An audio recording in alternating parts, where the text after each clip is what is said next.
So today I wanted to talk about babies.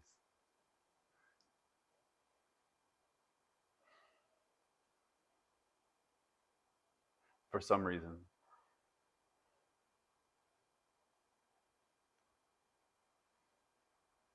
One of the first things that really drew me into Buddhism, and not just as something that was philosophically interesting, but that felt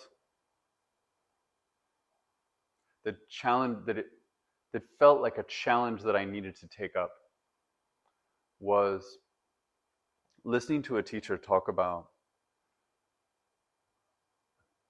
what happens in a fight. And I'll mention that from where I sit, this is a question that comes a lot. What do I do? If I'm Buddhist, what do I do if someone attacks me?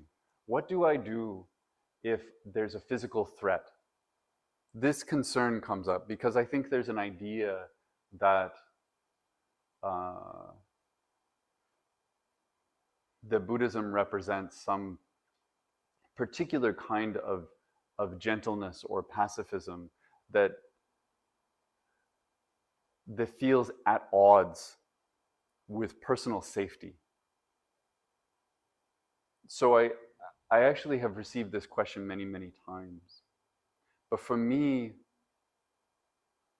I had this moment listening to another teacher talk about it. And what they said was, they said the question of whether you defend yourself or not, or how you defend yourself or not, is not the spiritual question. The spiritual question is whether in that moment you're holding the aggressor with compassion.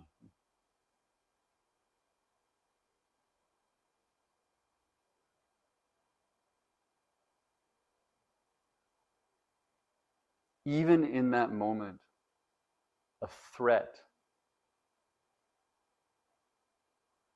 can you hold them in a compassionate way and then move from that place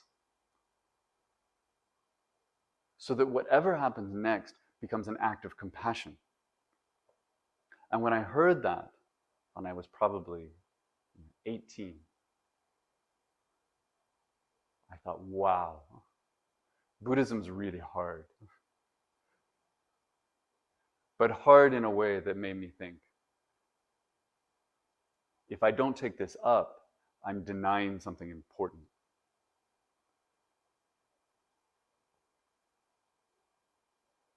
So how does this relate to babies?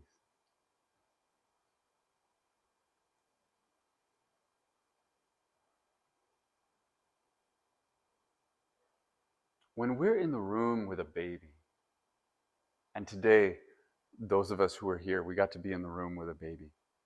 Little, very young, not even 3 months, I think.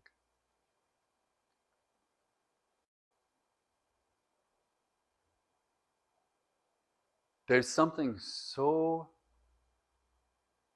generous that comes up. Right?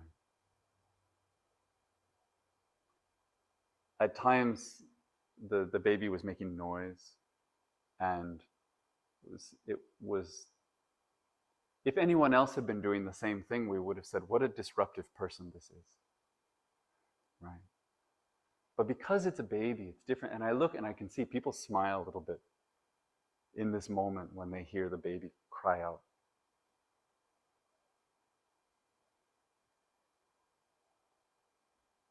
There's no part of us, generally speaking, that struggles to give a baby the benefit of the doubt. Because there's no doubt. We just understand. This is a human being who is just being alive. They're just being alive, and sometimes being alive is uncomfortable. And when we see the baby, when we hear the baby, we get what dukkha is at a really basic level. Right? Something doesn't feel right. Just there's a bubble. right? Or the position doesn't feel good. Or I'm tired, but I don't know how to sleep. And so even as that baby kind of enters into our airspace, we just allow it. Say, it's okay, it's a baby. We love babies. They're perfect.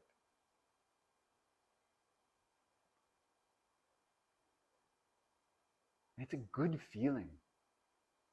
I love the feeling of that.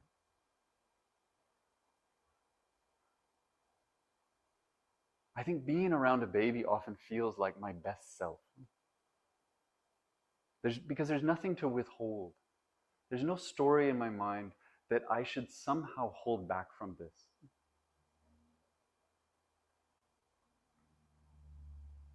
But then when kids get just a little bit older, even very, very small, we start to say, well, that's a good kid and that's a bad kid, right? Or that one's a troublemaker.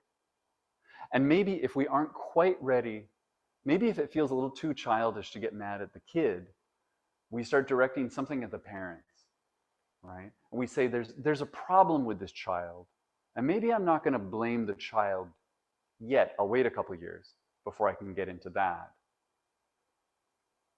But I step away from this feeling of this is someone doing what people do. And now I'm saying there's a problem to fix. And I hope someone else fixes it. Because I don't want to. Whereas with the baby, if the baby is crying, there's a line around the block of people who want to hold the baby. Everybody wants to be the one who comforts the baby. Everyone wants to be the one who offers love to the baby. It feels like an opportunity. It feels like a gift. But then a toddler starts to scream and we say, whoa, you take care of that. And then a little bit older than that, and there's really no discussion at all, because now we're just treating them as people the way that we treat people, right? And they should know better. Right?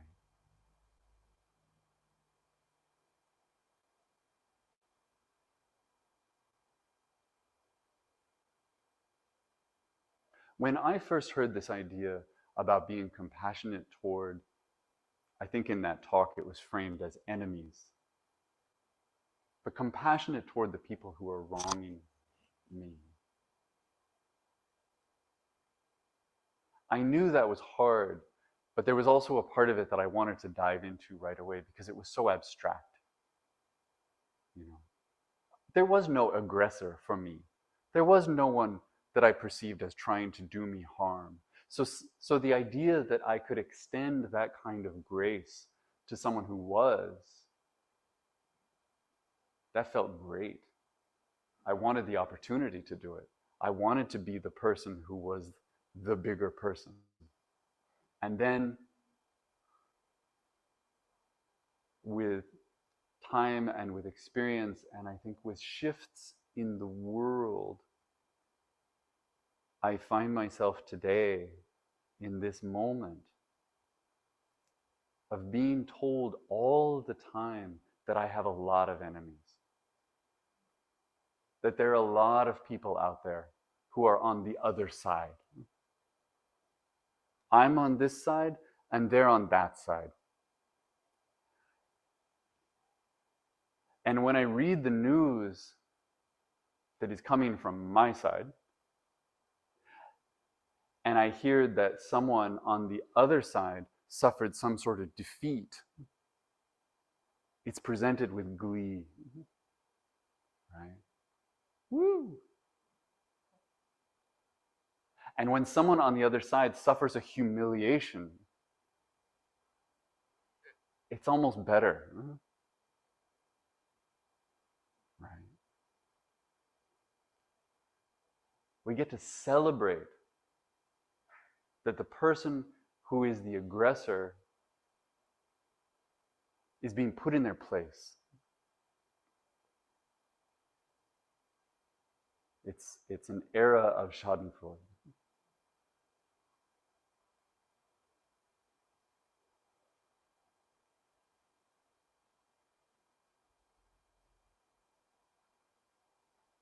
And none of this is to say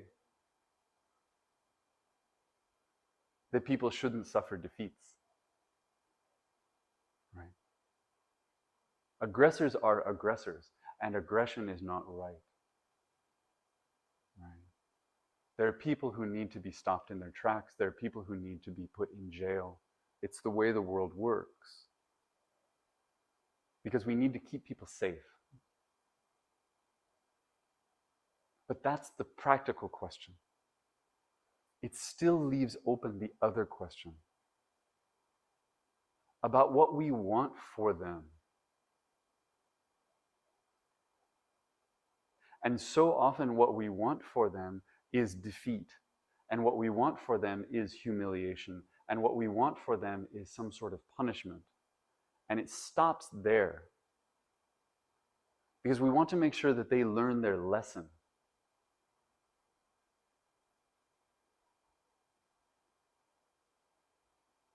When all along there's this other invitation, this other possibility, that what we might want for them is that they would be at ease. So deeply at ease that they wouldn't do this anymore. In the same way that when we see a baby crying, we wish for the baby that they would be at ease. So that they wouldn't scream anymore. Because they would just feel right again. And they would rest. And they would go back to that place that's so peaceful and so simple.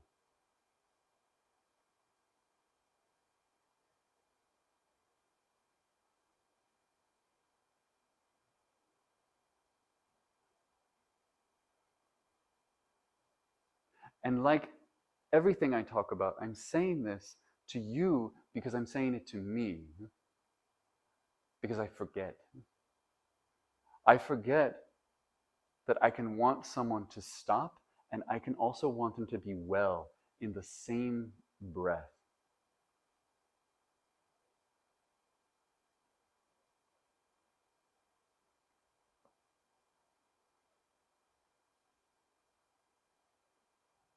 If you're in a room full of babies,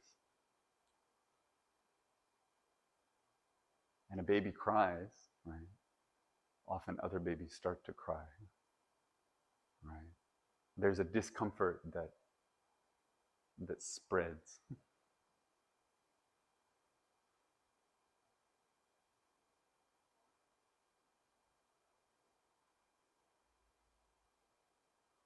But the fact is that when you're on an airplane and a baby cries, often the same thing happens, but to adults. They don't cry, but they become fussy, right? So the baby's fussy, and then everybody else gets fussy. Because something about this doesn't feel right. It doesn't feel good, right? I'm trapped in this space, and this baby's being very loud. And I wanted it to be this way, but it's not this way, it's this other way. And the baby, in their own baby way, is thinking the same thing, right? I just want to sleep. I just want to feel relaxed. I just want to be at ease. And I can't because there's this bubble or whatever, or because my ears are popping. So that's one response. And then there's this other response where we try to help. Right? Even though it's not what we want. We reach out and we say, are you okay? Right? And the passenger in the next seat holds up their keys and shakes them. Says, look at these. Look at these.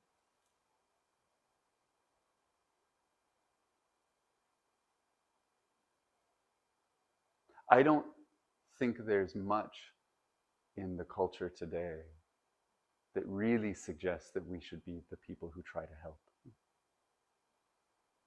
That we should be the people who notice that someone else is acting out and looks at them with eyes of compassion. That looks like weakness. That looks naive. That looks like you're not helping the cause.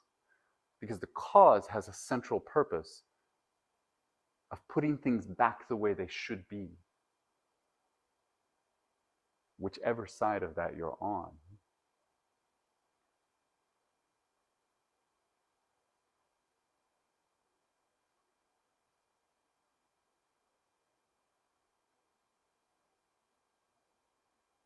And I know what I'm saying is really simple, but like so much of this practice, it's also really, really hard.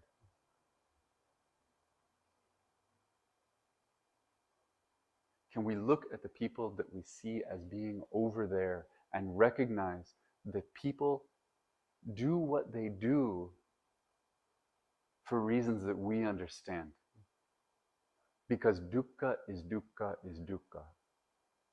And for them, dukkha looks like this. And for me, dukkha looks like this. But when I think the world isn't right, I get uncomfortable. And when I get uncomfortable, I try to fix it. And when I don't know how to fix it, I start putting out signals to the world.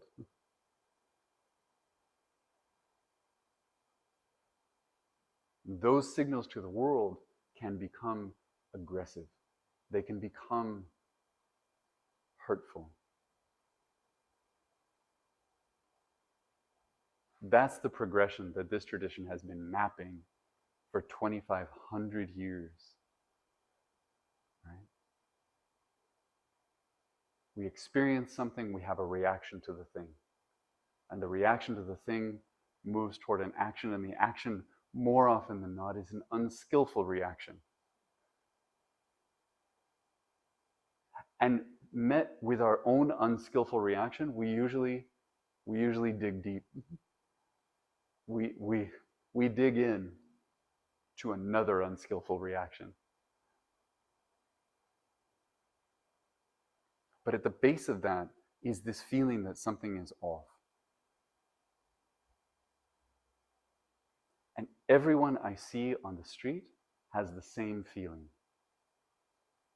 Everyone I see on the news has the same feeling. It has always been this way. And I strongly suspect always will be.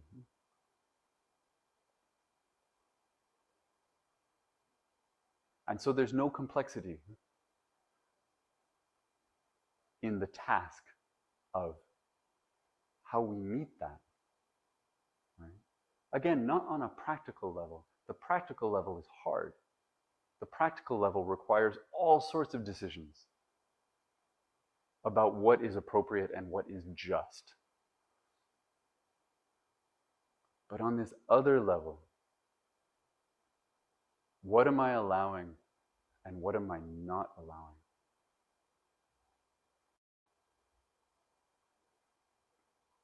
We notice that. We notice what I'm not allowing and then allow it.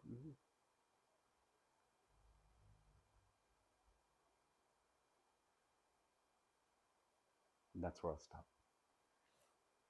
Thank you.